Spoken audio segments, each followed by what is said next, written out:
नमस्कार दोस्तों, मैं हूं डॉक्टर आलोक और आप देख रहे हैं लीगल एक्सप्रेस।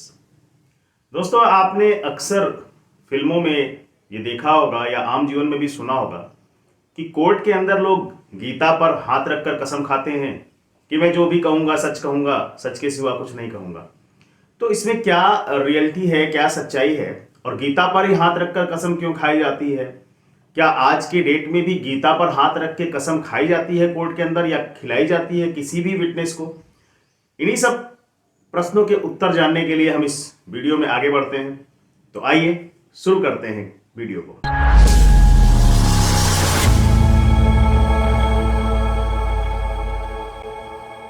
बहुत सारे रिसर्च से ये पता चला है कि ये जो धार्मिक पुस्तकों पर हाथ रखकर कसम खिलाने की जो प्रथा है वो मुगलों के शासनकाल से चला आ रहा है। मुगलों ने ही यह प्रथा शुरू की थी कि उनके जो भी विटनेस होंगे उनको जो है उनके धार्मिक बुक पर हाथ रखकर कसम खिलाई जाएगी। ये कोई कानून नहीं था, ये मुगलों का एक दरबारी प्रथा था। तो सबसे पहले मुगलों ने ही ये प्रथा शुरू की और प्रत्येक नागरिक को उनके धार्मिक ग्रंथ की बुक उनके सामने लाई जाती थी। उस पर हाथ रखकर कसम खाने के बाद ही वो अपनी बातों को कह सकते थे। अब जब अंग्रेज आए तो अंग्रेजों ने इस प्रथा को कानून बना दिया और 1873 इंडियन ओथ्स एक्ट लेकर आए।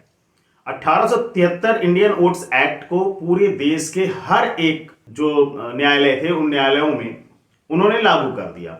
अब इसके तहत क्या करना था कि जब भी कोई व्यक्ति न्यायालय के समक्ष प्रस्तुत होता है तो उसके समक्ष उसके धार्मिक ग्रंथ को रखा जाता था। जैसे हिंदू के सामने गीता, मुस्लिम के सामने कुरान और ईसाइयों के सामने बाइबिल, तो इसी तरह से बाकी जो धर्म थे उनके सामने भी उनकी धार्मिक ग्रंथ की बुकों को रखकर उन्हें शपथ दिलाई जाती थी कि आप जो भी कहेंगे सच कहेंगे।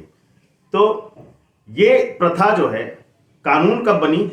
1873 में, जब अंग्रेजों ने इसको इंडियन ओथ्स एक्ट 1873 में शामिल कर लिया। दोस्तों, आज़ादी के बाद भी ये प्रथा लगातार चालू रही। आज़ादी के बाद भी उनके धार्मिक ग्रंथों को, जो नागरिक हैं उनके धार्मिक ग्रंथों को उनके सामने रखकर कसम दिलाई जाती रही।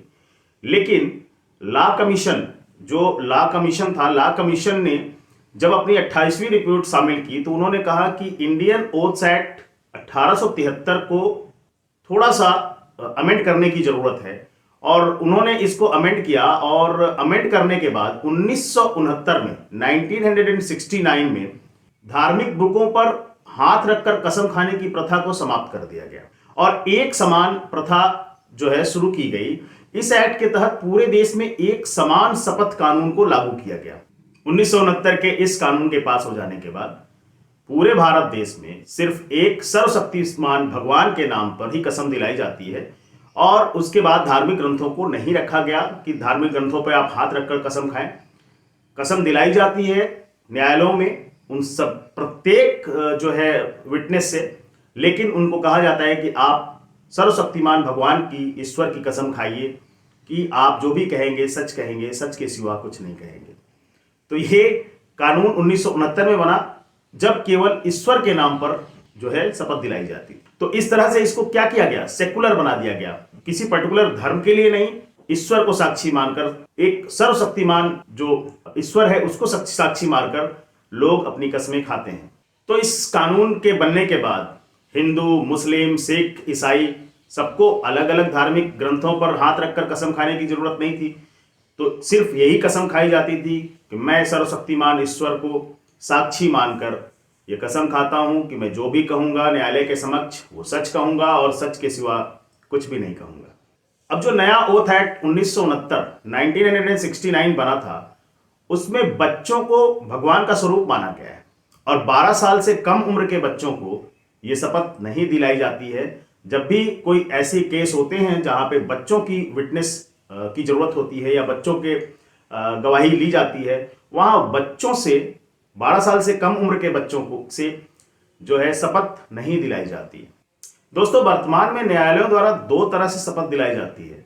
एक जज के सामने, न्यायमूर्ति के सामने, जो आपके जस्टिस हैं या जो आपके जज हैं या मजिस्ट्रेट हैं उनके सामने आप मौखिक रूप से शपथ लेकर अपने बयान को दर्ज करिए, या जो जिरह हो रही है उसके बारे में आप बताइए, या आपसे शपथ पत्र दाखिल कराया जाता है, तो जो शपथ पत्र आप दाखिल करते हैं उसमें अगर कोई व्यक्ति जो शपथग्राही है वो अगर झूठ बोलता है तो उसके लिए सजा का भी प्रावधान है।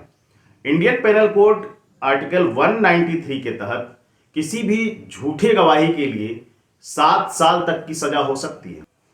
दोस्तों इतना ही नहीं, इस सेक्शन में यह भी प्रावधान है कि अगर कोई व्यक्ति अदालत के सामने झूठे साक्ष्य बनाता है या झूठे साक्ष्य गढ़ता है तो उसके लिए भी सजा का प्रावधान उसी सेम सेक्शन में 7 साल तक की कैद हो सकती है। 7 साल तक की आपको सजा सुनाई जा सकती है।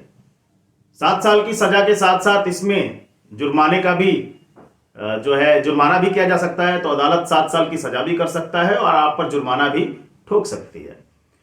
दोस्तों बहुत सारे लोगों का यह प्रश्न होता है, जो ओथ दिलाई जाती थी, जो कसम दिलाई जाती थी, वो गीता पर ही हाथ रखकर क्यों दिलाई जाती थी, रामायण या रामचरितमानस पे क्यों नहीं दिलाई जाती थी? क्योंकि हिंदू धर्म में तो रामायण भी उतनी ही पवित्र मानी जाती है जितनी की गीता, तो रामायण को क्यों नहीं रखा जाता था? तो इस प्रश्न के उत्तर पे अगर हम लोग जाएं तो रामायण एक आदर्श जीवन के लिए प्रेरित करती है, जबकि जो गीता है, गीता हमें जीवन के मार्गदर्शन के बारे में बताती है। तो इसी तरह से दूसरे धर्मों में भी जो उनकी बुक हैं, जैसे कि अगर ईसाइयों में हम बात करें तो उनकी बाइबिल, मुस्लिम में कुरान, ये सब भी ग्रंथ उनके जीवन के मार्गदर्शन के बारे में बात करती हैं। इसीलिए इन ग्रंथों को oath act, Indian oath act 1873 में शामिल किया गया था। तो दोस्तों मुझे उम्मीद है कि आपको ये वीडियो लेक्चर, जो छोटा सा वीडियो लेक्चर था, वो पसंद आया होगा।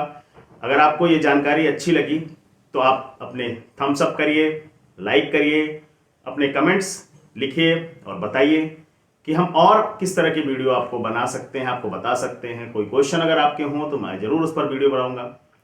तो तब तक के लिए धन्यवाद।